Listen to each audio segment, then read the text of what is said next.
तो नमस्कार बच्चों, स्वागत है आपका आज की इस नई क्लास में। आज की इस क्लास में हम बात करने वाले हैं कि आपका जो राजनीति विज्ञान है, क्या राजनीति विज्ञान में महत्वपूर्ण प्रश्नों की, क्योंकि अभी परीक्षा के दिन नजदीक आ चुके हैं, तो आज हम भाई शॉर्ट नोट में क्या हो गए इंपोर्टेंट प्रश्न पढ़ेंगे। तो पहले की बात करते हैं हम दो ध्रुवीयता का अंक चैप्टर की। तो इसमें क्या है कि आपके एक तो एमसीक्यू आएगा यानी वस्तुनिष्ठ प्रश्न आएगा, और एक आएगा आपके अतिलोक उत्तरात्मक।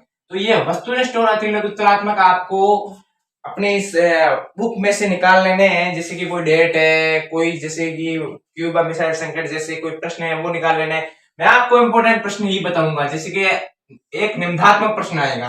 क्या एक निबंधात्मक प्रश्न जो आएंगे वो मैंने कुछ सेलेक्ट किए हैं, 5 ये इंपोर्टेंट, इस पार्ट से 5 इंपोर्टेंट निबंधात्मक प्रश्न है जिसके बारे में आज इस वीडियो में हम बात करने वाले हैं। तो पहला इंपोर्टेंट प्रश्न क्या है कि पहला इंपोर्टेंट प्रश्न है कि भारत व सोवियत संघ के संबंध कैसे वे किस तरह के थे, यानी कि जो भारत के सोवियत संघ के साथ संबंध थे वो किस प्रकार थे। तो आपको पता ही होगा कि भारत के आर्थिक,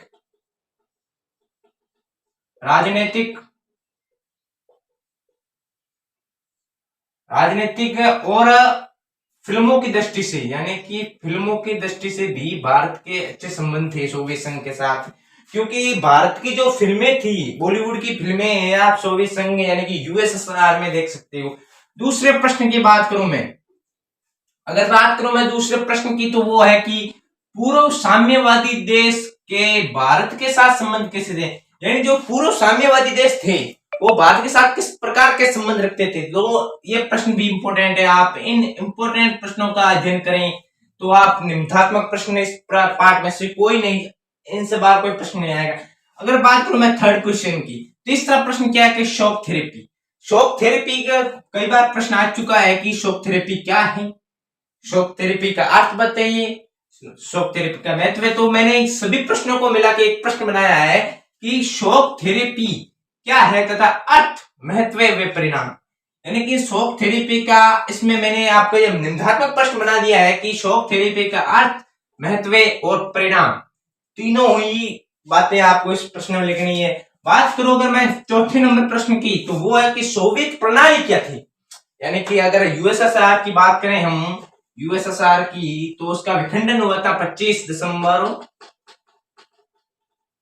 1991, ठीक है, 1991 में। तो अगर वो सोवियत प्रणाली क्या थी, जब मिखाइल गोर्बाचेव आए हैं, वो सोवियत प्रणाली थी, ठीक है।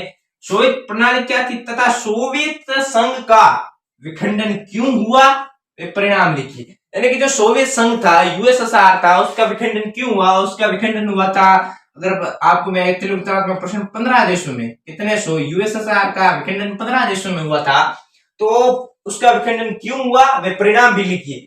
बात करूं अगर मैं पांचवें प्रश्न की, तो पांचवा प्रश्न ये है कि गोर्बाचेव यानी कि यूएसएसआर के अंतिम महासचिव मिखाइल गोर्बाचेव द्वारा किए गए सुधारों से सोवियत संघ का विखंडन किस प्रकार हुआ, यानी कि जो गोर्बाचेव ने सुधार किए थे, सुधार की नीतियां लगाई थी इसमें यूएसएसआर के, तो वो उनका विखंडन किस प्रकार हुआ।